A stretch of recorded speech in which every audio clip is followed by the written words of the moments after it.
Essa é a primeira aula de introdução ao método. Eu sou o Thiago Carvalho, sou ator, diretor e cineasta, e estou aqui para contribuir com o seu crescimento artístico, trazendo para você, em primeira mão, no primeiro curso online brasileiro dedicado à técnica Stanislavski, exatamente como essa técnica era ensinada, né, no Teatro de Arte de Moscou, como é ainda ensinada no Teatro de Arte de Moscou, né, e no Instituto Stanislavski, como era ensinado aqui em São Paulo, que era a minha escola, a minha produtora, o Latin American Film Institute, que infelizmente está fechada. Mas aí agora, com a questão da pandemia, a gente está começando aí esse curso online em parceria, e eu estou passando para vocês em primeira mão a nossa primeira aula, né, sobre a história do método, por que o método não chegou ao Brasil e da onde veio, né, toda essa necessidade de sistematização da técnica do ator. Então, a gente vai começar aqui pela história da atuação. Da onde a gente sabe, assim, até onde a gente conhece, onde que começou essa coisa de atuar, né? A atuação veio da onde? Para nós ocidentais, a arte da atuação nasceu com os gregos, né? Só que existem, né, textos, existem evidências que ela é muito mais antiga que isso. Existe um texto Brahma, datado acho que é mais de 9.000 anos antes de Cristo, né, no Oriente, onde já se falava sobre atores, né? Mas para nós ocidentais e para a tradição que a gente segue a tradição dos gregos, tá? Então, o teatro grego, ele tinha uma função de celebração, ele tinha uma questão ali religiosa por trás, né? E tinha uma questão de entretenimento, era o único entretenimento do povo, né? Mas ele tinha uma questão de formação de caráter, formação de moral, né? Os textos eram sobre o divino, né? Sobre como se elevar perante os deuses, como ser pio, né? Piedoso ou justo perante aos deuses, né? Como eram os atores gregos? Né? Os atores gregos, eles, pô, primeiro, né, eles não eram nada naturalistas, né? Não existia o naturalismo. O teatro não tinha essa característica de ser realista, né? Ele era narrativo, ele era épico, então ele era composto ali com vários músicos e, dependendo da época, de um até três atores que faziam ali os personagens principais e trocavam suas máscaras, né? Para contar a história, seja a história da Medéia, seja a história do Édipo, né? E eles sempre também usavam tipo umas plataformas no pé enormes. Essas plataformas no pé deixavam eles gigantes, eles usavam roupas enormes e sempre estavam com umas máscaras fixas que ajudavam na projeção para todo mundo conseguir escutar, tá? E também para mostrar que eles eram seres superiores, que eram seres, né, reis, rainhas, deuses, enfim, essas entidades superiores, tá? Esse foi o princípio, né, do teatro, a forma de passar essas histórias. A gente teve também, né, ali a questão da comédia. Então aí vem aquela coisa meio decorebinha de teatro, né, quando a gente está fazendo aula de teatro que, né, a tragédia são sobre seres superiores, né? Reis, rainhas, deuses, destinos. Ele possui falha trágica, que é um conceito que a gente talvez possa trabalhar mais para frente, né? A gente fala que a comédia são sobre seres inferiores, né? Eles são sobre empregados, eles são sobre, né, escravos, são sobre seres, né, que são socialmente considerados inferiores, tirando um sarro dos seres superiores. Esses dois caminhos que geraram, né, a tradição que a gente conhece de teatro até hoje, né? Isso é alguns mil anos antes de Cristo. Só que o único momento onde o teatro, antes, né, de a gente chegar no Rei Sol, o único momento que o teatro foi aceito foi na Grécia. Ele era considerado algo superior, os atores eram considerados, né, pessoas diferenciadas, né? O teatro era bancado pelos nobres, né, da Grécia Antiga, e eles disputavam entre si, quem patrocinava a peça que ganhava o festival, quem patrocinava isso. Então o cara tinha um status ali porque ele bancava o teatro, né? Mais para frente disso, a gente começa a ter ali uma questão, né, de reis, rainhas e determinados governos que são contra o teatro. O teatro passa a ser perseguido. Por que que será que o teatro passa a ser perseguido? O teatro passa a ser perseguido, né, porque ele, diferente da música, diferente da dança, né, diferente do artesanato, ele comunica de forma direta. Então, dificilmente você vai ver uma música derrubar um governo, mas um discurso derruba. E nessa época, né, quem tinha o privilégio, né, ali, o controle do discurso, quem que eram? O clero, o pessoal da igreja, e o pessoal, né, do reinado. Eles falavam, eles comandavam, eles instruíam, eles eram estudados, né? Era assim que eles controlavam as pessoas. Então, quando chegavam atores, né, e começavam a propor outras coisas a serem faladas para um grande público, isso começa a ser perigoso. Então, a gente começa ali ter, se mantém ali uma questão ainda de teatro, né, na parte da tragédia, né, que tem uma questão mais moral envolvida, né, né, o drama ainda não existe de forma, né, tão contundente, tá? E a comédia começa a ser perseguida absurdamente, porque, né, de repente o cara coloca o rei, né, para soltar pum no palco, né? Coloca o rei como um retardado, coloca o rei com algum tipo de problema, ou coloca o padre como um pedófilo, né? E começa a sacanear todo mundo. E a comédia tem essa coisa, né, de desafiar, de revolucionar, né, e de derrubar. A comédia é provavelmente uma das armas mais poderosas que o ser humano tem contra as estruturas de poder, né? Quando você satiriza alguma coisa, ela perde completamente o medo, né? Ela perde a sua influência, o seu poder, né? Você perde o respeito por ela. Então, se você pensar até no filme do Harry Potter, quando tem lá o bicho-papão, o que você tem que fazer para perder medo do bicho-papão? Você tem que ridicularizar ele, né? Então, tudo que causa muito medo, que causa, né, uma aversão muito grande, se você aplica a comédia nele, de repente ele já não tem mais tanto efeito. É por isso que a comédia é tão perigosa e sempre foi tão perseguida, né? Então, a comédia, que culminou depois na comédia dell'arte, que era a comédia dell'arte? A comédia dell'arte são aquelas pequenas trupes que viajavam, né, numa carrocinha de cidade em cidade, montavam ali rapidinho no centro da cidade um negocinho em cima da carroça, começava a fazer, né, o seu espetáculo, começava ali a pegar as suas doações que o pessoal dava para eles, até a polícia chegar e descer o cacete neles, expulsar eles da cidade e eles irem para a próxima cidade. Eles são os precursores do circo. O circo tem essa coisa, né, de cidade em cidade montar a sua lona, né? A comédia dell'arte é a precursora do circo, exatamente porque eles eram perseguidos onde eles iam, né? Eles eram completamente escanteados. Desde essa época, né, os atores eram vistos como seres inferiores. A gente era completamente marginalizado da sociedade, perseguido, assassinado, né, visto como gente de baixa ascendência, tá? Isso vai se passando por muitos e muitos séculos, até a gente chegar no Rei Sol, na França, que adora teatro, né? E ele começa a fazer com o teatro o que era feito com a música, né? O Estado começou a bancar o teatro. A música sempre foi bancada pelo Estado. Assim que a gente teve que a gente teve, desculpa, Mozart, que a gente teve Beethoven, eles eram bancados pelo Estado para criar suas peças, né? O Estado comprava aquilo, né? O rei comprava aquilo, era bonito, era uma coisa superior, essa questão da música. E o Rei Sol, na França, né, começa a fazer isso com o teatro. E ele contrata, né, o primeiro, né, dramaturgo, assim por se dizer, né, que trabalhou diretamente para o governo. Quem era? Que era Molière. Então pode ver que a peça do Molière, ela tem ali um fundinho, uma crítica, um negócio, mas ela é super branda perto do que era, né, a comédia dell'arte. Ele se inspira muito na tradição da comédia dell'arte. São considerados espetáculos de comédia dell'arte pelos arquétipos que estão ali representados, que vocês podem pesquisar depois, né, quais são os arquétipos da comédia dell'arte. É uma tradição muito bonita, muito engraçada, poucas pessoas sabem fazer bem.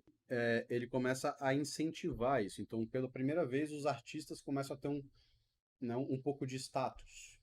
E, né, o teatro vai ganhando esse espaço e ele vai ganhando uma forma de ele começa a espelhar, né, a vida das pessoas. As pessoas começam a querer se ver, né, ver as suas questões, não mais tanto as questões dos reis, dos seres superiores, das questões divinas, do destino, né?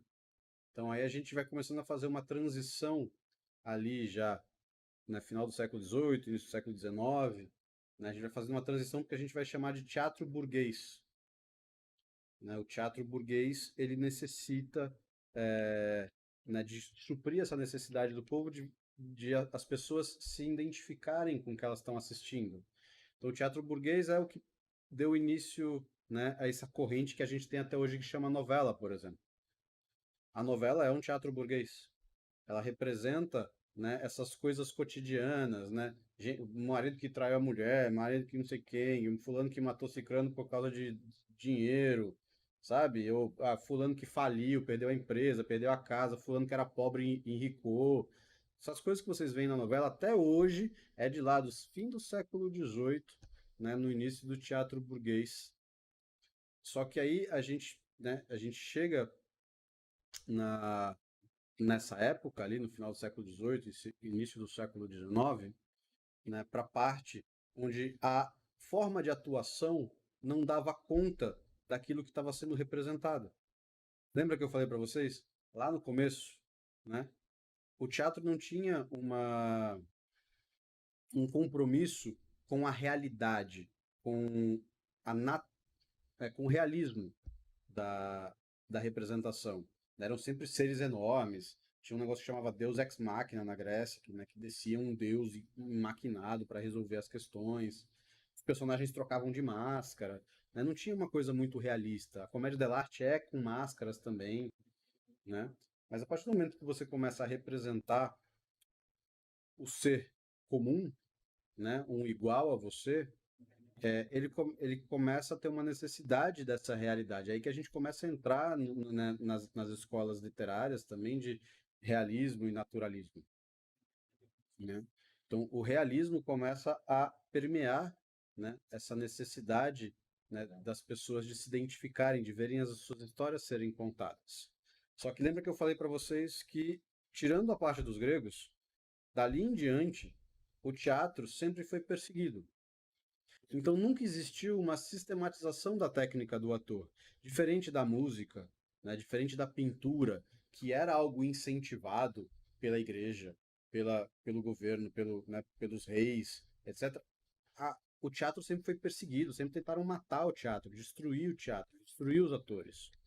Então, quando lá em 1400 e bolinha já tinha uma universidade de música, né, que condensava todo o conhecimento de música para você poder estudar e virar um maestro, tocar um violino, tocar um violão e sendo estudado, né, de forma acadêmica, assim mesmo como a pintura, com Leonardo da Vinci, né, e outros pintores, assim como a literatura também, né, a arte da escrita, de contar uma história, o teatro não teve isso.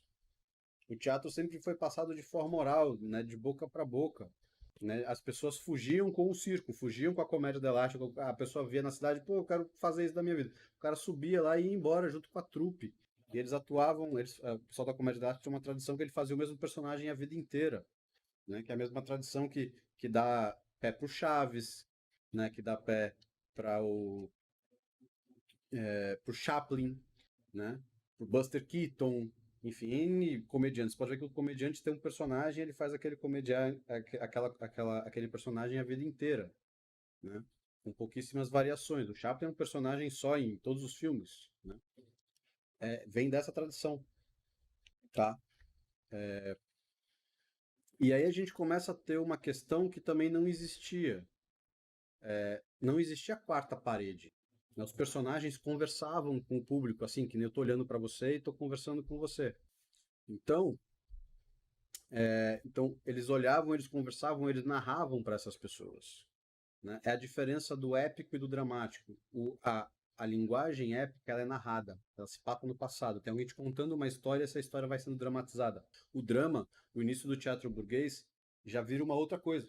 Já vira uma questão de eu ser um voyeur, de eu observar uma coisa que está acontecendo naquele momento. Né? Ele está acontecendo em tempo real. Então eu estou ali, né, espiando uma realidade que talvez seja parecida com a minha. Os dois, né, o épico e o dramático, eles têm também questões diferentes, mas não vem ao caso a gente explanar isso agora, tá? Mais pra frente a gente fala sobre a diferença da linguagem épica, a diferença da linguagem dramática. Porque a crise que se deu é a técnica que até então se conhecia de atuação, né, que essas coisas grandes, né, exageradas, que eram feitas para teatros enormes, essas coisas épicas, né, Shakespeare, Caldeirão de la Barca, né, os próprios gregos, tudo isso era tipo muito grande, né, gestos enormes, o teatro era gigante, então todo mundo tinha que falar muito alto, né, os gestos tinham, né, que segurar ali as intenções e mesmo representar, né, aquela pessoa que bota a mão aqui para dizer, ai meu Deus, o que, ai meu Deus, o que, ai meu Deus, ai de mim, quem nunca viu isso, né, ai de mim, né, por quê? Porque esses símbolos ajudavam a contar a história. Quando você começa a diminuir o tamanho do teatro e coloca as pessoas para assistir a realidade, a pessoa vai dizer assim, pô, mas eu não chego em casa e falo assim pra mulher, ai de mim, hoje eu fui demitido, ai de mim, sabe? Então, começa a gerar uma crise da atuação, porque a atuação não comporta essa nova corrente. O realismo não é comportado pela técnica de atuação que tinha sido desenvolvida até então. Ao mesmo tempo, tem outras escolas que estavam se desenvolvendo naquele tempo em outros lugares, né? Que tem a escola de Bali, Kabuki, No, né? As escolas chinesas, mas aí eles trabalham numa linha mais estética. Uma outra coisa que, para quem tiver curiosidade, pesquisa, mas isso não tem a ver com o assunto que a gente vai estar abordando, tá? E aí começa uma busca incessante, né, pela sistematização do trabalho do ator. Porque todo mundo tinha, o bailarino sabe o que fazer, como estudar, o músico sabe o que fazer, o que estudar, o pintor sabe o que fazer, o que estudar, o escritor sabe o que fazer, o que estudar, mas o ator não sabia o que fazer e nem o que estudar. Era uma coisa que vinha natural, né? Ele tinha que aprender fazendo, alguém ensinava o que já tinha aprendido, né? Então aí veio papai Stanislavski, tio Stanislavski, né? É, foi o primeiro a sistematizar, ou tentar sistematizar, e ele foi bem sucedido nisso, né?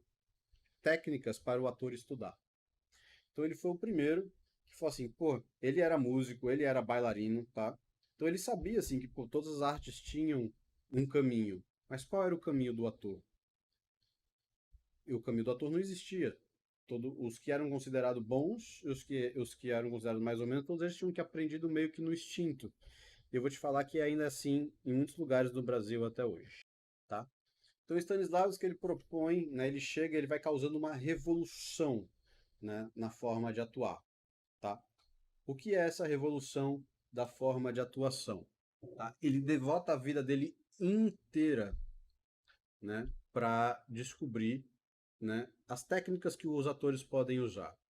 Então tem até uma frase, né, no livro dele. Então, uma das frases que tem lá no livro dele que chama Minha Vida na Arte é: nós estávamos protestando contra a forma de se atuar no palco, contra a teatrada e o patos afetado, as declamações, representações exageradas, contra o sistema de estrelato que arruinava o conjunto. Então percebe, ele lá, né, em 1890, né, 1880, já estava falando de algo que até hoje, sobretudo aqui no Brasil, ainda acontece, né? Esse pessoal cheio de vício, de teatro, né, que a gente chama de, o que os produtores de elenco gostam de falar, que é gente com vício de teatro, o que é uma profunda babaquice, entendeu? Não tem vício de teatro, tem vício de pessoas, né, que não estudaram a técnica do ator e ficam reproduzindo clichês, clichês da época, cara, dos gregos, entendeu? O patos afetado, né, que é as pessoas que atuam assim, super, tipo novela mexicana, entendeu? E as declamações e representações exageradas, né? Então, as pessoas que vão dizer: minha querida amiga, quanto tempo que eu não te vejo, olha só, nossa, mas você está tão bonita, né? Quem nunca viu isso numa novela na televisão ou no teatro, não é verdade? O pessoal acha que atuar é fazer esse monte de, né, de macaquice, assim, né? E o sistema de estrelato. Né? Quem já aí, quem não é ator profissional, que já não teve num grupo de teatro, numa gravação do filme, e não tinha aquela coisa das estrelas, né? Que são cheias de frufru e que não sei o quê, que rola aquela coisa e fala mal e a inveja e não sei o quê. Isso já no tempo dele já era assim. Então ele passa ali a vida inteira dele com uma trupe de atores num teatro, através da tentativa e do erro, né? Criando técnicas que o ator deveria dominar para conseguir fazer a sua arte de forma verdadeira. Uma coisa que se confunde muito, porque o método foi criado nessa época e com essa necessidade, é que o método é relacionado ao realismo. Ele não é. O método é relacionado à verdade. A verdade você aplica em qualquer tipo de linguagem. Tá? Então, você pegar, por exemplo, o Johnny Depp, que é um ator metódico, né? Ou seja, ele usa as técnicas do Stanislavski para fazer os personagens dele. A última coisa que ele faz são filmes realistas, né? Ele tem até alguns filmes realistas, que ele faz muito bem também, mas ele curte uma coisa mais loucona com o Tim Burton, certo? Aqueles filmes não são realistas, eles são impressionistas, expressionistas, né? Eles são simbolistas, enfim, N linguagens. Mas, por exemplo, ele faz aquele personagem Edward Mãos de Tesoura, correto? Então, aquele personagem não é real em lugar nenhum do mundo. Não tem nada de realista naquele personagem, mas aquele personagem é verdadeiro. Entende? Não tem isso também de que, para televisão é pequeno, para o cinema é menor ainda e o teatro é grande. Bobagem isso aí. Qualquer personagem do Johnny Depp ou de outros atores, né, dentro dessas linguagens, é grande, é enorme, é espalhafatoso até para um teatro. Né? O tamanho, ou o quão contido, ou quão expansivo, não tem nada a ver com a verdade ou com a linguagem que você está trabalhando. Tá? São coisas diferentes. O ator busca a verdade, independente da linguagem que ele está trabalhando. Tá?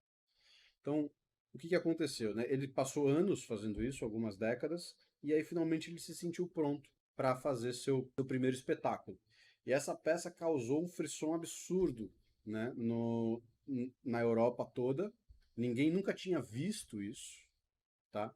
Era um negócio tão maluco que assim o mesmo elenco era um teatro de repertório, fazia duas peças diferentes. E aí eles anunciavam isso, ó, a trupe tá vindo aqui, não sei o quê. E eles no sábado apresentavam uma peça, no domingo eles apresentavam outra peça com o mesmo elenco.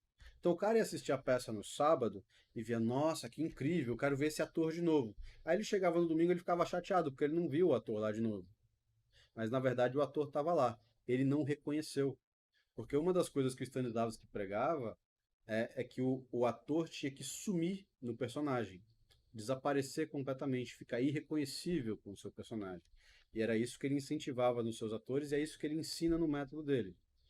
A peça fez tanto sucesso, né, essas duas peças, que eles foram convidados aí para os Estados Unidos. Os Estados Unidos estavam vivendo uma crise muito parecida, né, até porque ele já estava nos primórdios do cinema também. E o que eles conheciam por atuação não comportava, né, o que eles queriam mostrar da forma que eles queriam mostrar nos espetáculos deles no cinema. E você imagina que se hoje em dia o americano mal fala inglês, naquela época então o russo não era nenhuma opção.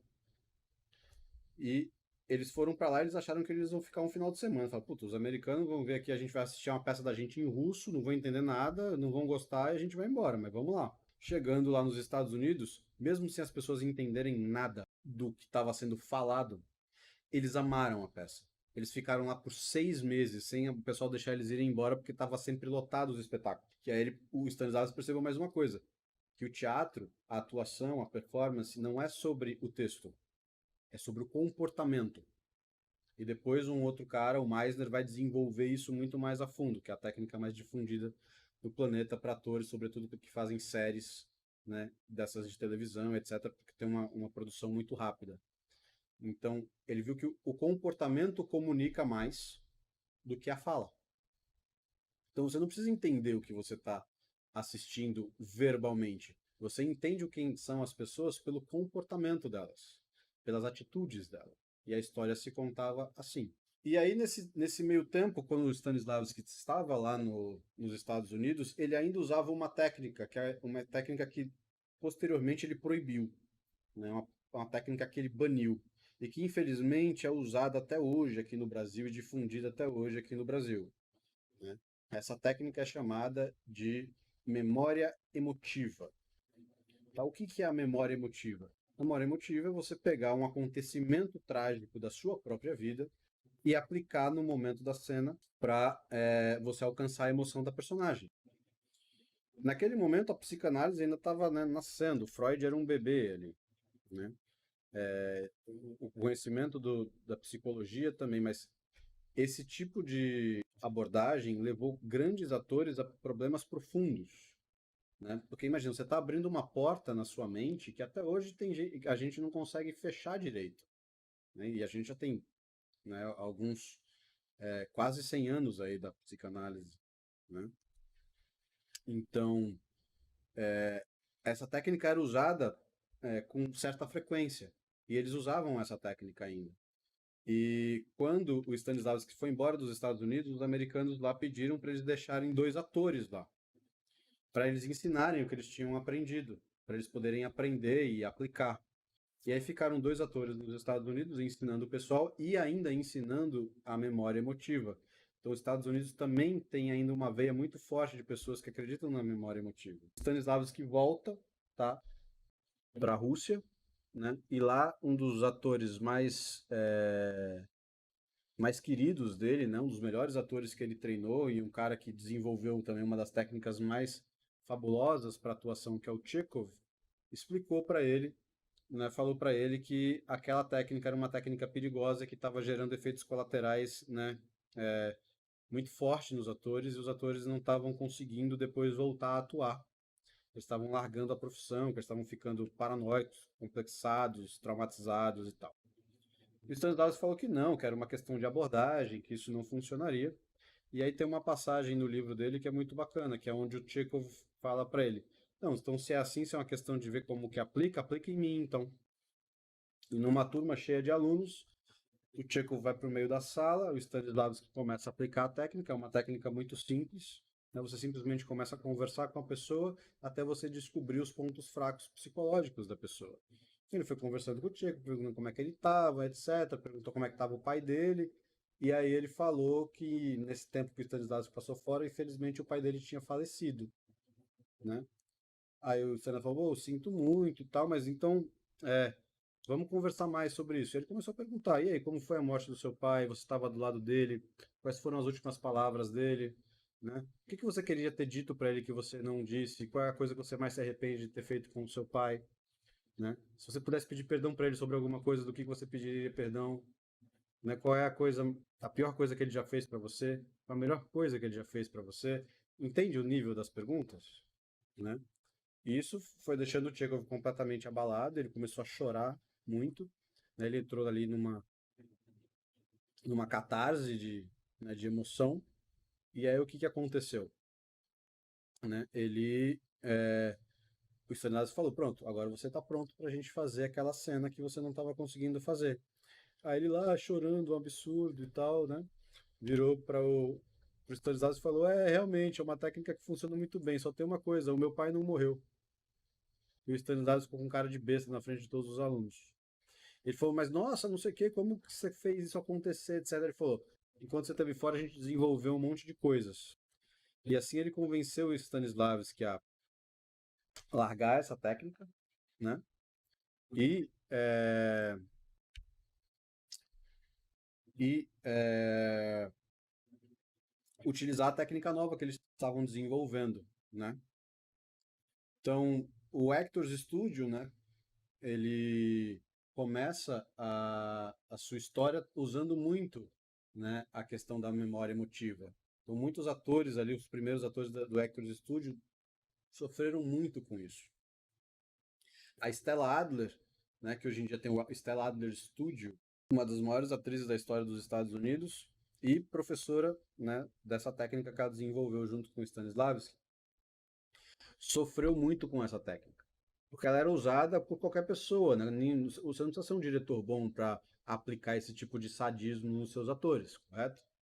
Então, ela usou essa técnica, né, ao bel prazer de vários diretores, inclusive do Strasberg, e isso deixou ela completamente complexada. Ela parou de atuar, ela teve, né, vários problemas psicológicos, enfim, ela não se sentia mais segura, e ela tinha ali uma amargura enorme pelo cara que tinha criado essa porra dessa técnica, que tinha, né, infectado os Estados Unidos com isso. E aí, já mais pra frente na carreira, né, vários anos depois, o Stanislavski volta finalmente para os Estados Unidos. Ele já é considerado uma sumidade internacional, né, e a Stella Adler está nessa festa, nessa reunião, e ele consegue perceber, né, que ela tem uma hostilidade muito grande com ele. E ele não sabe por quê, porque ele não sabe nem quem ela é. Num determinado momento, ele chega para ela e fala assim: desculpa, eu não sei se eu te conheço, mas eu vejo que você não gosta de mim, né? O que eu te fiz? Aí ela fala: a sua técnica acabou com a minha carreira. Aí ele fica sem entender nada. Ela fala: a sua técnica de ficar pensando, né, nas nossas crises, nas nossas emoções, nas nossas memórias mais íntimas, não sei o quê. Ele falou: nossa, eu abandonei essa técnica há mais de 20 anos. Essa técnica é perigosíssima, a gente proibiu essa técnica. E aí ele convida ela, ele fala assim: olha, desculpa né, eu ter causado isso com você, e eu queria te convidar para você vir comigo para a Europa e eu te ensinar tudo que a gente aprendeu até hoje sobre a técnica da atuação. E aí ela vai, né, para a Europa e é a primeira aluna, né, não russa do Stanislavski, né, onde ele vai ensinar e compartilhar tudo o que ele aprendeu até então, que vira a primeira sistematização do método.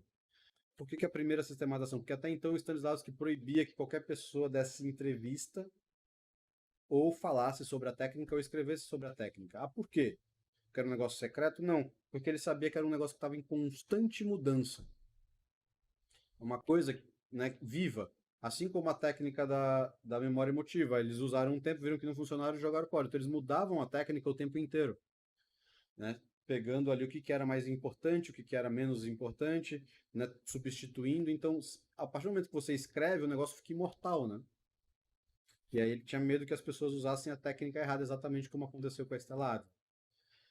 E aí a gente percebe que, sobretudo para as pessoas que leram só o primeiro livro do Stanislavski, que na verdade não são 3 livros, é um livro só que foi dividido em 3, né? Eu vou falar disso mais para frente. Ali ele começa a falar um pouquinho sobre memória emotiva e depois nos outros 2 livros ele destrói a memória emotiva e diz para você não usar isso e te dá outros artifícios. Mas se você leu só o primeiro livro, que foi o que aconteceu com 80% dos atores, porque o primeiro livro chegou aqui na década de 40, na década de 40, não, na década de 60, na época da ditadura militar, e o segundo chegou na década de 80, e o terceiro, né, lá, quase no final da década de 90,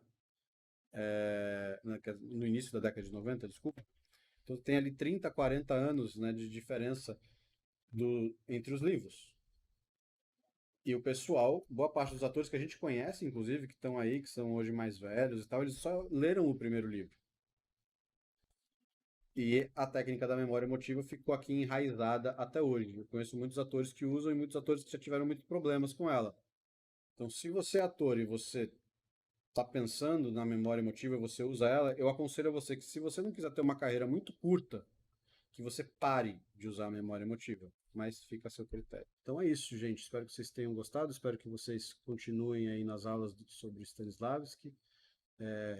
Qualquer coisa me procurem ali no Instagram, tá bom? E é isso. Obrigadão aí pela presença de vocês e até a próxima aula.